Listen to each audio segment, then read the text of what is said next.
तो ये video part 2 या लास्ट पार्ट होने वाली है हाइड आउट मांगा की, जिसका अगर तुमने पार्ट 1 नहीं देखा है तो जाओ पहले उसे देखो। बाकी इस वीडियो में तुम्हें एक आदमी की मेंटेलिटी किस हद तक जा सकती है देखने को मिलेगी। तो चलो शुरू करते हैं।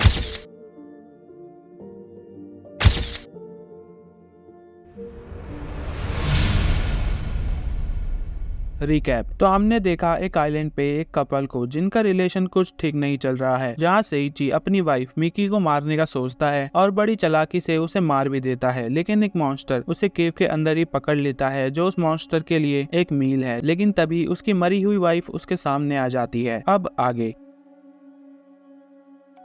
तो मिकी को देखकर सेइची शौक था कि वो जिंदा कैसे है, जो कि अपना काम पूरा नहीं कर पाया। लेकिन फिर मिकी से खुद को बचाने के लिए कहता है, लेकिन वो उससे जोर से रेंच मार देती है। मतलब अभी तक उसे मारने पे उतारू था और तुझे लगा वो तुझे बचाएगी। फिर मिकी उसे दोबारा कोसने लगती है, लेकिन सेइची के दोबारा हेल्प मांगने पर कहती है कि डोंट वरी, मैं तुम्हें नहीं मारूंगी, तुम उस मॉन्स्टर से तो मिल ही चुके होगे। उसके दिल में औरतों के लिए एक सॉफ्ट कॉर्नर है, उसने मेरे घाव भी ठीक कर दिए और आज या कल वो इस जगह से जिंदा बाहर निकल जाएगी, फिर चाहे उसके लिए उसे इस मॉन्स्टर के साथ ही क्यों ना करना पड़े। देख रहे हो ये किस हद तक जाने को तैयार है। फिर बोलती है कि वो यहाँ से बाहर निकलकर सबको ये बता देगी कि तुम एक एक्सीडेंट में मर गए और तुम्हारे लाइफ इंश्योरेंस के पैसों से मजे करूंगी, और ये सब कहकर वहाँ से चली जाती है। सीन शिफ्ट होता है पास्ट में, जहाँ मिकी शॉपिंग पे जाने से पहले सेइची को जुन का ध्यान रखने को बोलकर जाती है, लेकिन सेइची ने अपने कानों पे लीड लगा रखी होती है, जो गाने सुनते हुए अपनी नॉवल लिख रहा था, तो वो कुछ नहीं सुनता। फिर कुछ देर बाद सूखे हुए कपड़ों को देख के जुन सीढ़ी लगाकर उन्हें निकालने की कोशिश करता है, लेकिन उसका पैर फिसल जाता है और वो बालकनी से नीचे गिर जाता है, जहाँ सेइची की नॉवल खत्म होती है। और बाहर आकर देखता है तो बालकनी पे जुन की स्लीपर्स पड़ी थी, और वो नीचे देखता है तो जुन खून से लथपथ था, जो मर चुका था।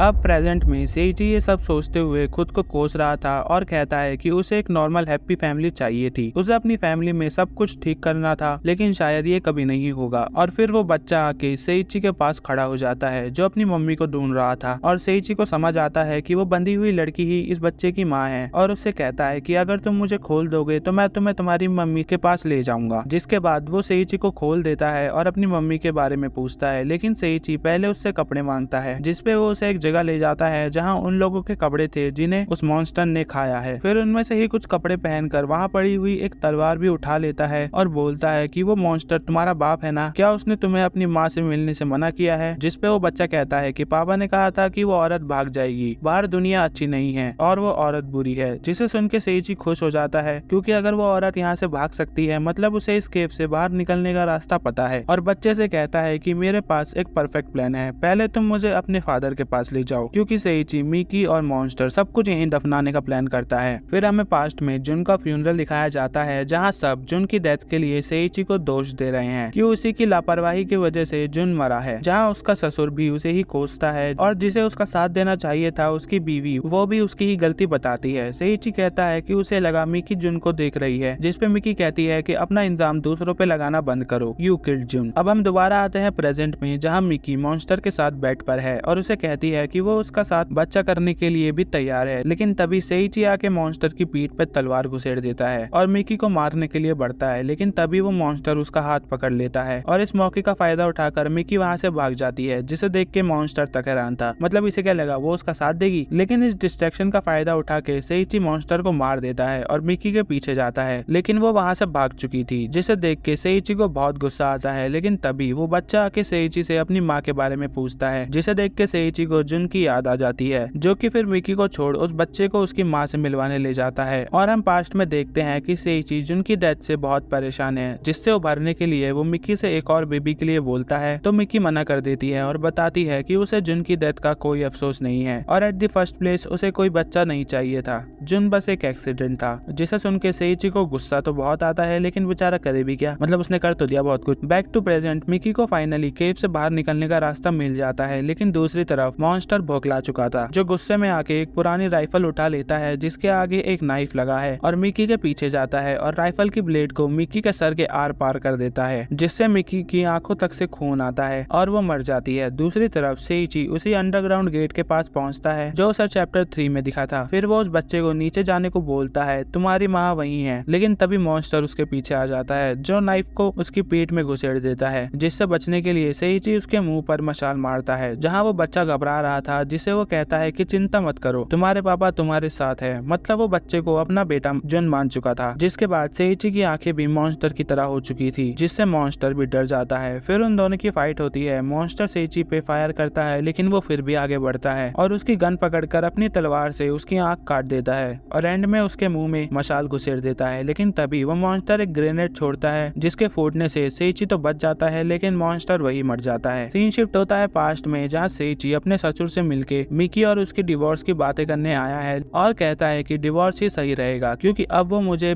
बस हेट करती है और वो मुझे कभी नहीं अपनाएगी। जिस पे उसका ससुर बिना किसी हेजिटेशन के तैयार हो जाता है, लेकिन कहता है कि एक आदमी जिसकी वजह से उसका बेटा मरा और फिर वो अपनी वाइफ को छोड़ दे, तो उसे डिवोर्स के बाद कितना एलिमनी देना होगा, जिससे सेइची समझ जाता है कि पूरा परिवार ही आरामी है। फिर कुछ दिनों बाद वो दोबारा अपने ससुर से मिलने जाता है और उसे बताता है कि मिकी और वो ट्रिप पे जा रहे हैं, जिस पे उसका ससुर कहता है कि क्यों, अब डिवोर्स नहीं चाहिए? तो सेइची कहता है कि आई रियली विश कि आप उस डिवोर्स के लिए आराम से मान गए होते, और एक चाकू निकालता है, जिससे उसकी और उसकी वाइफ दोनों की हालत खराब हो जाती है और सेइची उन्हें बेरहमी से मार देता है। मतलब वो ट्रिप से पहले ही ये सब प्लान करके बैठा था और ऑनेस्टली स्पीकिंग ये पूरा परिवार ही सेइची को दोष दे रहा था, जो उस पॉइंट पे आ गया था कि उससे और नहीं सहा गया और उसने सब कुछ खत्म करके दोबारा रिस्टार्ट करने का सोचा, लेकिन थोड़ा डार्क वे में। अब हम आते हैं प्रेजेंट में, जहाँ अब सेइची को समझ आ रहा था कि वो मॉन्स्टर लोगों को ऐसे बांध कर क्यों रखता था, जो कि बस एक फैमिली चाहता था। और उस बच्चे और औरत के पास पहुंचता है और बच्चे के सर पर हाथ रख के बोलता है कि अब घबराने की कोई जरूरत नहीं है, उसने उस मॉन्स्टर को मार दिया है। जिसे सुन के वो लड़की हैरान हो जाती है कि क्या सच में तुमने उसे मार दिया? जिस पे सेइची कहता है कि ऑफ कोर्स, मैं अपनी बीवी और बच्चे के लिए कुछ भी करूंगा। मतलब इस पॉइंट पे वो उन दोनों को ही अपनी फैमिली मान चुका था। फिर वो लड़की कहती है कि अब हम यहाँ से बाहर निकल सकते हैं, जिस पे वो कहता है बाहर? बाहर क्यों जाना है? बाहर कुछ नहीं है, जो भी तुम्हें चाहिए यहाँ है, मैं यहाँ हूँ, तुम यहाँ हो, और सबसे जरूरी हमारा बेटा यहाँ है। तुम्हें और क्या चाहिए? जब तक तुम्हारी फैमिली तुम्हारे साथ है और कोई चीज मैटर नहीं करती। जिस पे वो लड़की सेइची को भी मॉन्स्टर ही कहती है, जिस पे वो कहता है कि तुम ऐसा क्यों बोल रही हो, आखिर हर कोई मेरे अगेंस्ट क्यों हो जाता है, और उस पे अटैक कर देता है। और इसी के साथ मैन्युस्क्रिप्ट खत्म हो जाती है, जिसे हमने फर्स्ट चैप्टर में देखा था। फिर हमें पता चलता है कि ये कहानी जो हमने देखी वो 1989 की थी। और फिर हम आते हैं नवंबर 30, 2010 में, जहाँ एक कपल उसी आइलैंड में घूमने आया है, लेकिन उनकी गाड़ी खराब हो जाती है, तो वो मदद के लिए पैदल उतर के चलने लगते हैं। रास्ते में लड़का कहता है कि इस जगह पे कुछ साल पहले लोग गायब हो गए थे, जो कि हमारी तरह टूरिस्ट ही थे। जिस पर लड़की कहती है कि मुझे इस तरह डराओ मत। जहाँ फिर आगे जाके उन्हें सेइची की गाड़ी मिलती है। फिर और आगे जाके उन्हें वो बुक पढ़ी मिलती है, जिस पे लिखा था कि जो भी इस बुक को पढ़ रहा है, मुझे उससे एक मदद चाहिए। मैं बहुत टाइम से यहाँ हूँ, मुझे अकेलापन महसूस होता है, मुझे तुमसे मिलना है, तुम्हारा स्वागत करना है। So if you happen to find the entrance to the cave,